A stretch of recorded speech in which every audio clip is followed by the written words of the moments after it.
આડેધડ પાર્કિંગ મુદ્દે હાઈકોર્ટની ફટકાર બાદ અમદાવાદ ટ્રાફિક પોલીસ અને મહાનગરપાલિકાની ઊંઘ ઉડી। જોધપુર, મેઘાણીનગર, પ્રહલાદનગર સહિતના વિસ્તારમાં આડેધડ પાર્ક કરેલા વાહનો પર મહાનગરપાલિકાએ નોટિસ લગાવી। નોટિસમાં ગેરકાયદે પાર્ક કરેલા વાહનનો દબાણ તરીકે ઉલ્લેખ કરાયો। આ સાથે જ ચેતવણી અપાઈ કે જો એક દિવસમાં વાહન નથી હટાવાયું તો તેને જપ્ત કરી દંડ કરાશે। અમદાવાદ શહેરની પાર્કિંગ સમસ્યા ઉકેલવા મહાનગરપાલિકા બનાવશે પોલિસી। સ્ટેન્ડિંગ કમિટીની બેઠકમાં પાર્કિંગ પોલિસી માટેના સર્વેની મંજૂરી અપાઈ।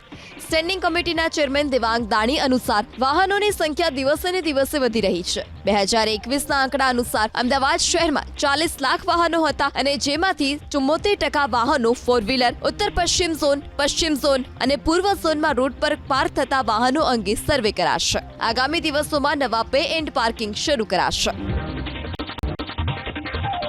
આડેધડ પાર્કિંગ મુદ્દે હાઈકોર્ટની ફટકાર બાદ અમદાવાદ ટ્રાફિક પોલીસ અને મહાનગરપાલિકાની ઊંઘ ઉડી।